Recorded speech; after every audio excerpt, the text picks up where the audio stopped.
ओम शांति। बाबा ने सुनाया आज, मीठे बच्चे, तुम ब्राह्मणों को ईश्वर की गोद मिली है, तुम्हें नशा रहना चाहिए।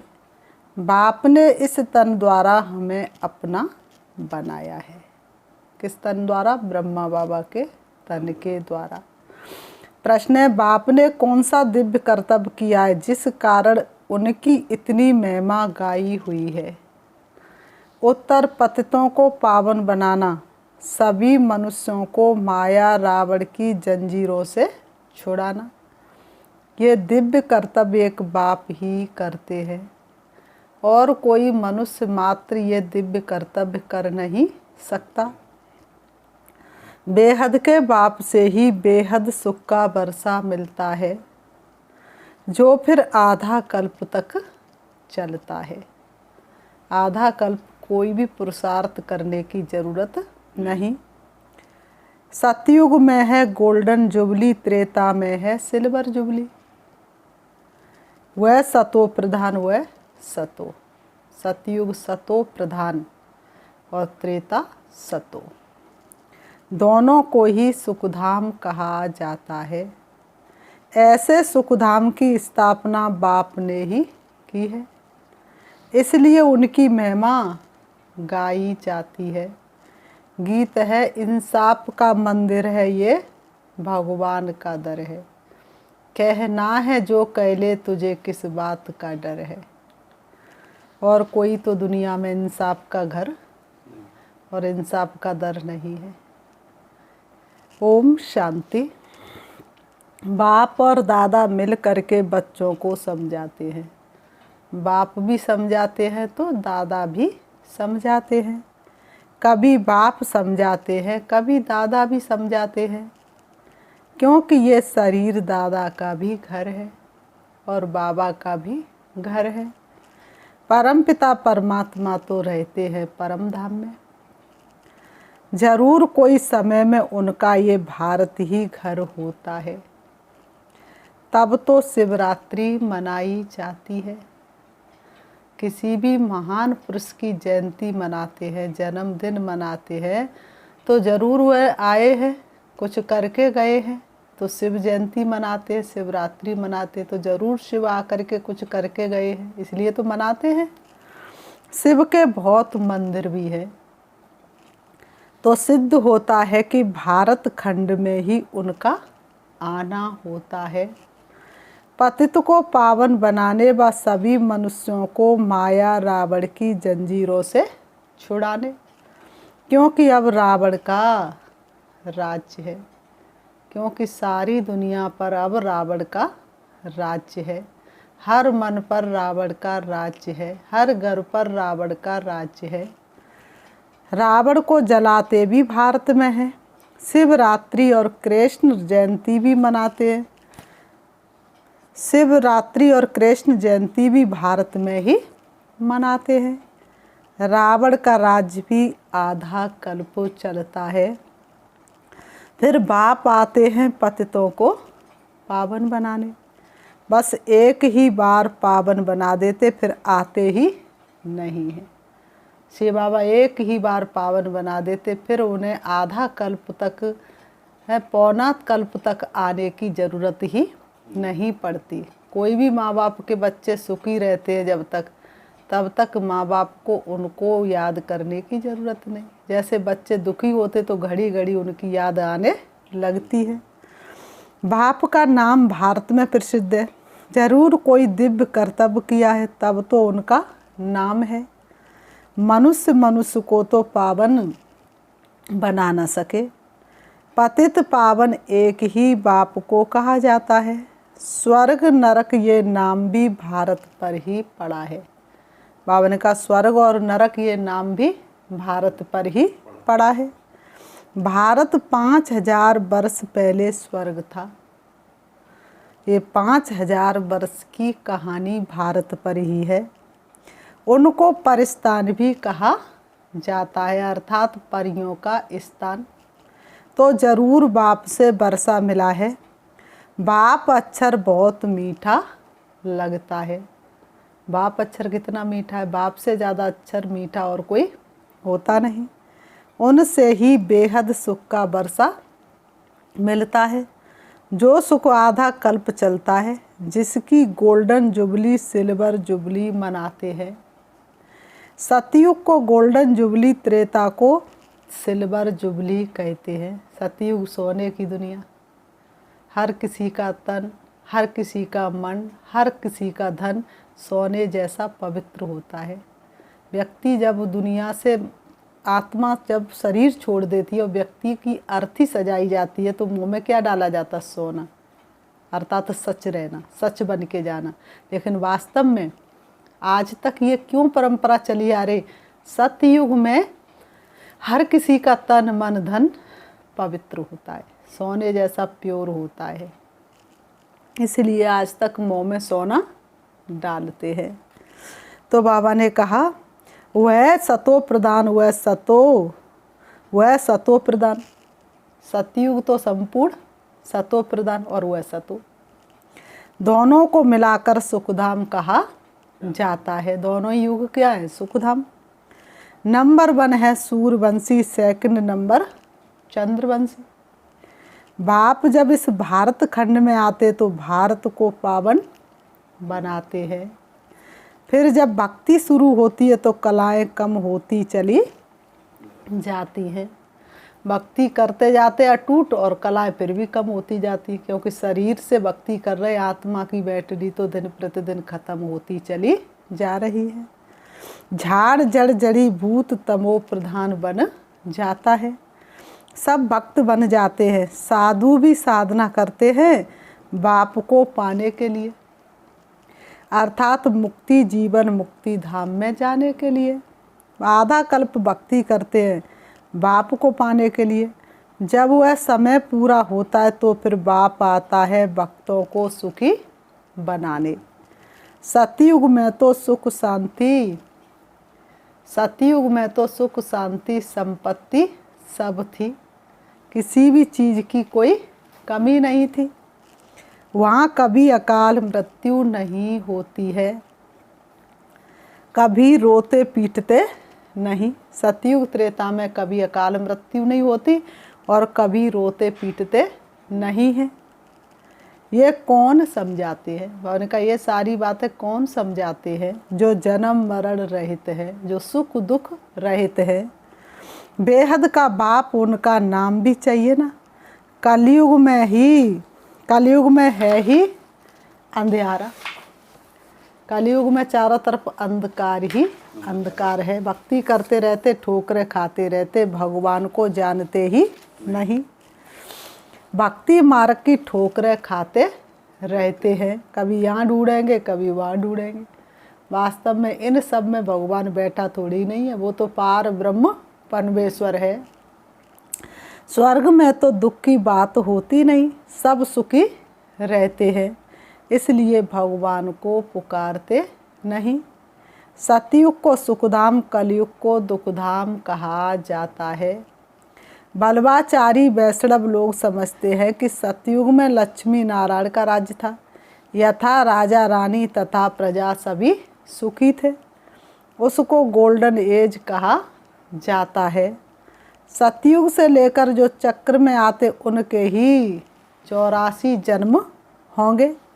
बच्चों को समझाया है कि ये झाड़ है, सब पत्ते इकट्ठे नहीं आएंगे। झाड़ में कभी ऐसा हुआ है कि सारे पत्ते एक साथ इकट्ठे आ जाए और झाड़ एक साथ बड़ा हो जाए? धीरे धीरे बड़ा होता है, धीरे धीरे वृद्धि को पाता है, फिर जड़ीभूत अवस्था को प्राप्त करता है, फिर गिर जाता, फिर नया झाड़ पैदा होता है।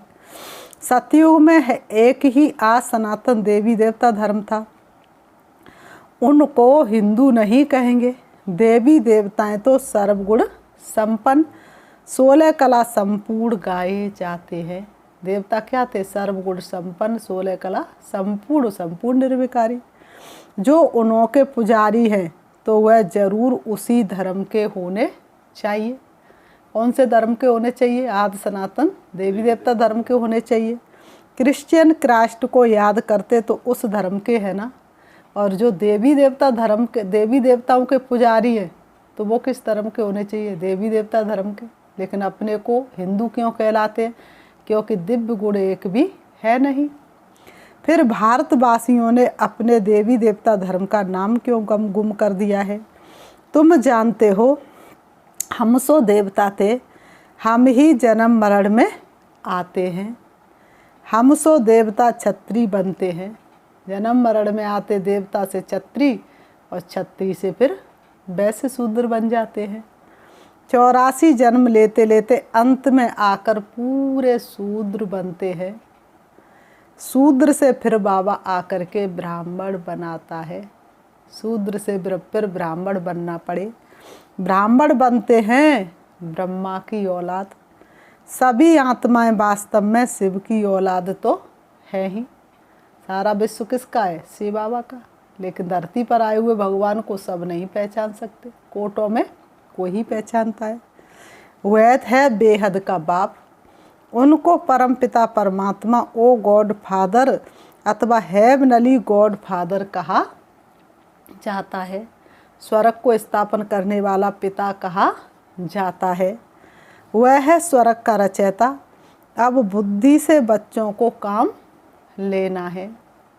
जबकि बाप स्वर्ग स्थापन करते हैं तो हम क्यों ना नई दुनिया का वारिस बने? हमारा बाप ही इतना बड़ा है और वह इतनी बड़ी दुनिया, इतनी सुंदर दुनिया की स्थापना कर रहा है, तो हम क्यों नहीं होने चाहिए? अब वह नई दुनिया पुरानी हो गई है, फिर नई दुनिया कैसे बनेगी? गांधी भी गाते थे ना कि नया राम राज्य नया भारत हो। हम जानते हैं कि अब वह स्थापन हो रहा है। गांधी जी भी क्या चाहते थे? देश पर राम राज्य हो, राम का राज्य आए, विश्व में राम का राज्य आए। लेकिन एक मनुष्य या कोई भी मनुष्य राम राज्य कैसे ला सकते हैं? अभी तुम ब्राह्मणों को ईश्वरी गोद मिली है, बेहद के बाप को अपना बनाया है। प्रैक्टिकल में कोई अंधश्रद्धा वाली बात नहीं, तुमने प्रैक्टिकल में बेहद के बाप को अपना बनाया है।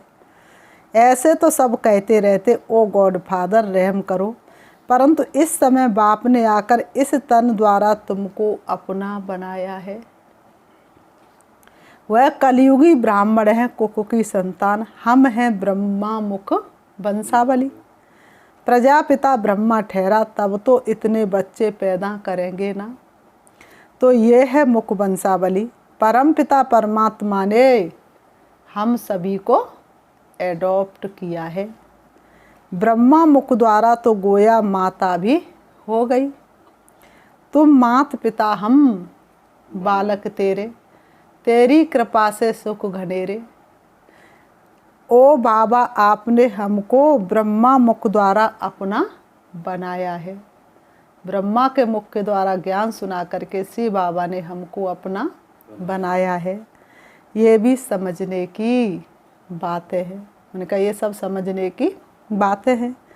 ज्ञान सागर एक ही बाप है, ज्ञान से ही सदगति अर्थात दिन होता है।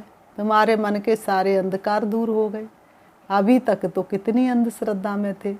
गुरु जी की बात नहीं मानी तो कहीं श्राप न मिल जाए, गुरु का दिया हुआ मंत्र नहीं रटा तो कहीं श्राप न मिल जाए, तो अंधश्रद्धा थी ना। अज्ञान से रात होती है, कलयुग में तो रात है ना। इनको भक्ति मार्ग कहा जाता है। शास्त्र सब भक्ति मार्ग के हैं, उनसे कोई बाप के पास पहुंचने का रास्ता नहीं मिलता है। बाप आते ही हैं कल्प कल्प, शिवरात्रि मनाते तो जरूर वह आते हैं। उनको अपना शरीर नहीं है। ब्रह्मा विष्णु शंकर को भी देवता कहा जाता है, उनको भी भगवान नहीं कह सकते। ब्रह्मा देवताय नमः, विष्णु देवताय नमः, फिर पीछे से कहेंगे शिव परमात्माय नमः। लेकिन पंडित जी से पूछो, पंडित जी ब्रह्मा विष्णु शंकर देवता शिव परमात्मा है तो वो कौन है? तो उनको भी इसका वास्तविक अर्थ मालूम नहीं। ब्रह्मा है इस साकार सिजरे का बड़ा, अभी प्रैक्टिकल में तुम्हारे सामने है। बाप आते ही है संगम युग पर, अभी यादव भी है और कौरव भी है। पांडव भी, तीनों सेनाएं खड़ी हैं, यादव कौरव पांडव। तुम किस सेना में हो? यादव में, कौरव में, पांडव में? किस सेना की लाइन में लगे हो? तो हम सभी पांडवों की लाइन में लगे हैं। तो बाबा ने कहा पांडव तो है योग बल वाले शक्ति सेना। तो अभी तुम बच्चे जानते हो शिव बाबा प्रैक्टिकल में ब्रह्मा तन में पधारा है। उस निराकार शिव का मंदिर भी है। शिवरात्रि मनाई जाती है, परंतु गवर्नमेंट ने तो शिव जयंती की छुट्टी भी निकाल दी है। औरों की जयंतियां मनाते रहते हैं, शिव जयंती पर छुट्टी भी नहीं करते। धर्म की ताकत तो नहीं है ना। बाबा ने कहा धर्म की कोई आज ताकत नहीं है, इसलिए अनराइटियस अनलॉफुल इनसॉल्वेंट बन पड़े हैं। धर्म में ताकत नहीं इसलिए तो बन पड़े हैं। No purity, no peace, no prosperity. इस ही भारत में 5000 वर्ष पहले जब गोल्डन जुबली थी तो प्योरिटी, पीस, प्रॉस्पेरिटी थी। कभी अकाल मृत्यु नहीं होता था। सतयुग त्रेता में कभी अकाल मृत्यु नहीं होती थी। भारत जैसा ऊंच संपत्तिवान और कोई हो नहीं सकता। भारत खंड है सबसे ऊंच। उनकी हिस्ट्री भी बनी हुई है। भारत है सबसे ऊंच, उनकी हिस्ट्री भी बनी हुई है। पावन भी ये भारत तो पतित भी ये भारत बनता है। सबसे ज़्यादा पवित्र भारत खंड बनता है और सबसे ज़्यादा पतित भी भारत खंड बनता है। सबसे ज़्यादा भगवान की गिलानी भी भारत खंड में ही होती है और खंडों में इतनी गिलानी होती नहीं। बाबा ने कहा तो बाबा कहते पावन भी ये भारत तो पतित भी ये भारत बनता है। आदि सनातन देवी देवता धर्म वाले ये चक्कर लगाकर शूद्र वर्ण में आए, फिर शूद्र वर्ण से अब ब्राह्मण वर्ण में आए हो। देवताओं से भी ब्राह्मण वर्ण ऊंच चोटी पर है। सतयुगी देवताओं की जो महिमा है वह बाप की ही, सतयुगी देवताओं की जो महिमा है वह बाप की महिमा से अलग है। सतयुगी देवताओं की महिमा बाप से अलग है, क्योंकि बाप तो प्रेम का, शांति का, आनंद का सागर है। सतयुगी देवता प्रेम से भरपूर है, आनंद से भरपूर है, लेकिन भरपूर है तो खाली भी हो जाते, लेकिन वो तो सागर है, सागर तो कभी खाली हो ही नहीं सकता। बाप को कहते ज्ञान का सागर, आनंद का सागर। फिर देवताओं को कहेंगे सर्वगुण संपन्न, वहाँ बेकार की बात नहीं। शास्त्रों में तो बहुत गपोड़े लगा दिए हैं। बाबा ने कहा शास्त्रों में तो बहुत गपोड़े लगा दिए हैं कि कृष्णपुरी में भी कंस, रावण आदि थे। वास्तव में तो इस समय कंसपुरी है।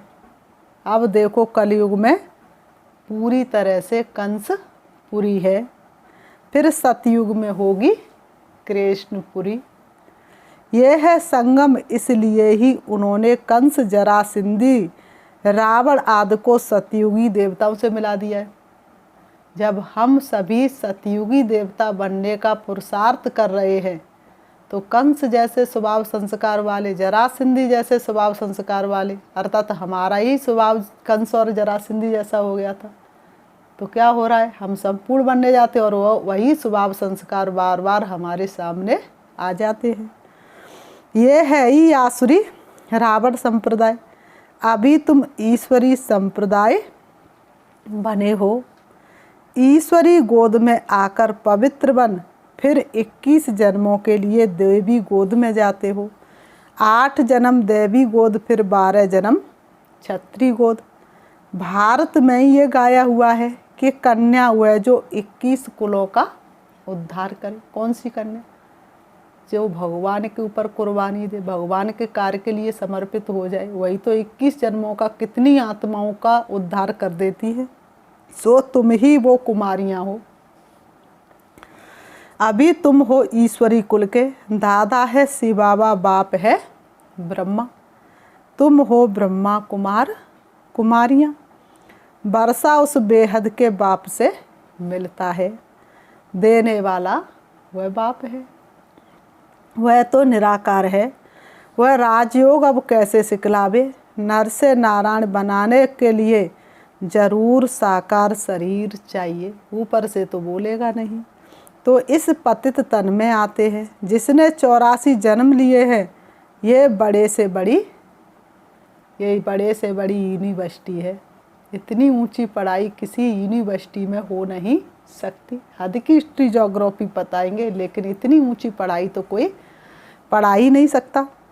जहाँ स्वयं गॉड बैठ राजयोग सिखलाते, जहाँ स्वयं भगवान बैठ करके आत्माओं को राजयोग सिखलाते हैं। राजाओं का राजा बनाने। गीता का रचयिता कृष्ण नहीं, गीता माता ने कृष्ण को जन्म दिया। जो देवता बने उनको जन्म मिला शिव बाबा से। क्रिश्चियन को जन्म मिला बाइबल से, क्राइस्ट द्वारा। तुमको भी ब्राह्मण से देवता किसने बनाया? शिव बाबा ने ब्रह्मा मुख के द्वारा। ये तुम्हारा है बेहद का संन्यास। बाबा ने कहा घर बार में रहते हुए आँखों के सामने सब कुछ दिखाई दे रहा, लेकिन फिर भी तुम्हारी बुद्धि परम धाम में शिव बाबा के पास लगी हुई है। ये है बेहद का संन्यास। देखते हुए भी नहीं देखना। ये वह है हद का रजोगुणी संन्यास। वह निवृत्ति मार्ग का संन्यास। तुमको वैराग्य आया है इस पुरानी चीची दुनिया से। बाबा कहते तुमको वैराग्य किससे आया है? पुरानी चीची दुनिया से। तुम जानते हो कि ये तो अब खत्म होने वाली है। इससे तो क्यों ना हम स्वर्ग के रचयिता बाप को याद करें। मिटने वाली इस दुनिया से अब दिल लगाना क्या। बाप कहते लाडले बच्चे तुम बहुत जन्मों के बाद आकर मिले हो। तुमने 84 जन्म पूरे लिए हैं। अब तुमको फिर देवता वर्ण में जाना है। इसमें परहेज भी बहुत है। बाबा ने कहा डॉक्टर जब दवाई देता है तो परहेज भी बताता है।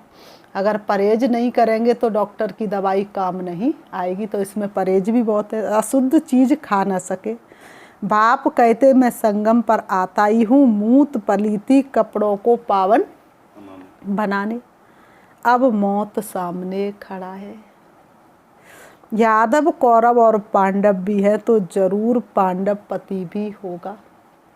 यादव कौरव पांडव है तो जरूर पांडव पति भी होगा। पांडव पति पिता परमात्मा को कहेंगे। तुम फिर हो पंडित, सबको परम धाम का रास्ता दिखाने वाले। राह बताते हो सुख धाम शांति धाम की। इसलिए तुमको पांडव शिव शक्ति सेना कहा जाता है। यादव यूरोप वासी तो अपने ही कुल का नाश करते हैं। भारत में है पांडव और कौरव, जिनके लिए कहते हैं कि असुर और देवताओं की युद्ध चली। तो देवता भी क्रोधी और असुर भी क्रोधी, तो दोनों में क्या फर्क हुआ?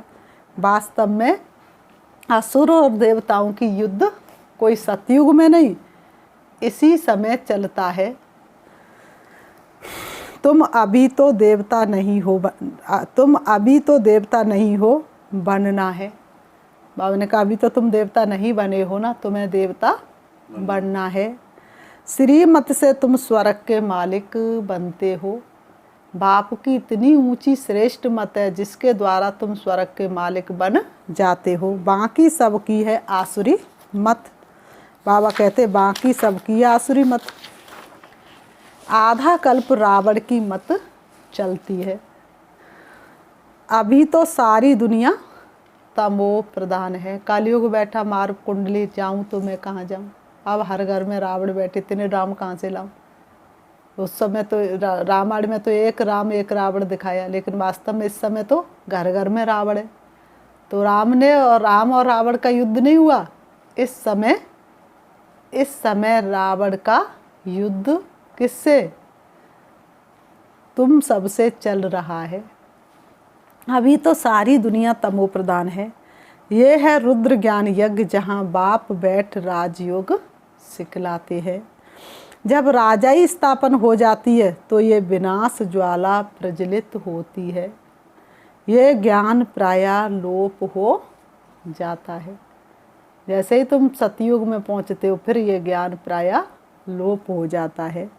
फिर ड्रामानुसार जो भी शास्त्र है भक्ति मार्ग के वही निकलेंगे। सन्यासियों के फॉलोअर्स बहुत होंगे।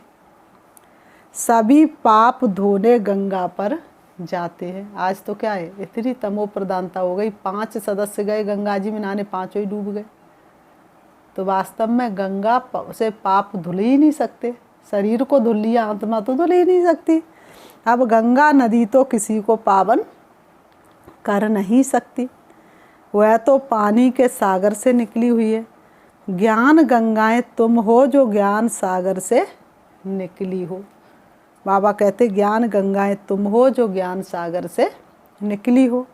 बाकी गंगा कोई पतित पावनी होती नहीं। बच्चों को फिर से भक्ति का फल बेहद सुख का बरसा देने आया हूँ।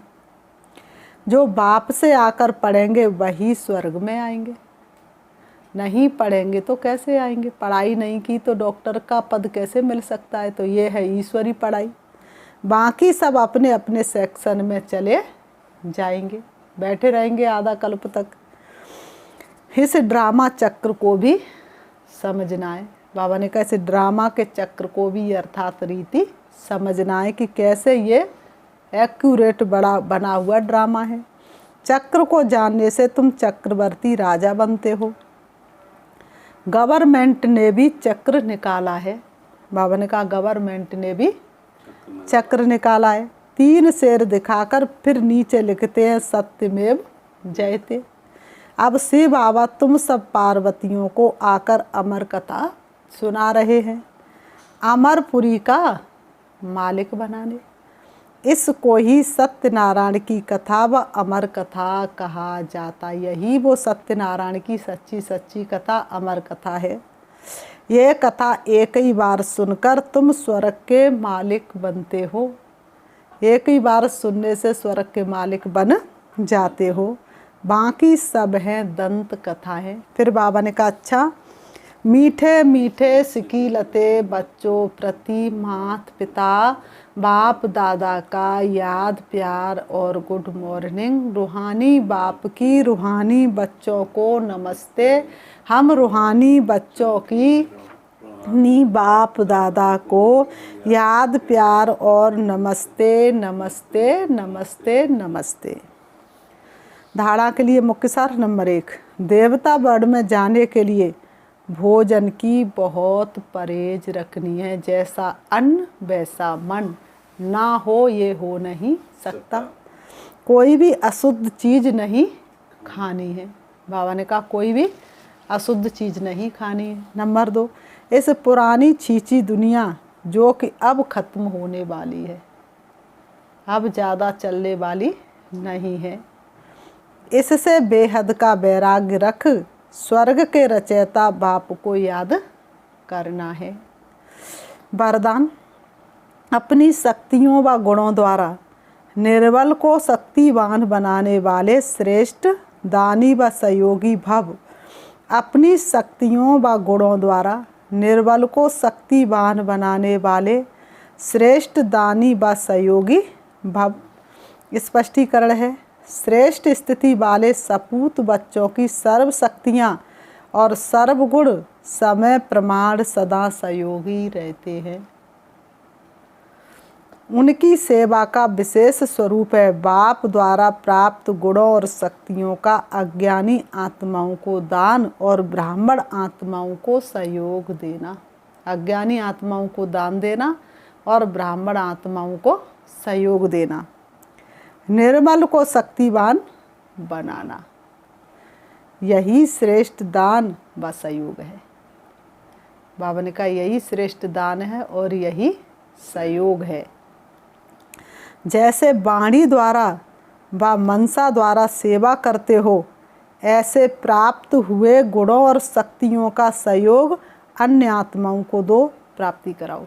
बाबा ने कहा जैसे वाणी द्वारा दूसरों को ज्ञान सुनाते हो, इसी तरह से क्या करना है, मनसा इतनी शक्तिशाली हो जो तुम्हारे शुद्ध संकल्पों से उसकी कमजोरी खत्म हो जाए। स्लोगन, जो दृढ़ निश्चय से भाग्य को निश्चित कर देते वही सदा निश्चिंत रहते हैं। भाग्य की कलम भगवान के हाथ में नहीं, हमारे हाथ में है। जो दृढ़ निश्चय से भाग्य को निश्चित कर देते वही सदा निश्चिंत रहते हैं। अच्छा, ओम शांति।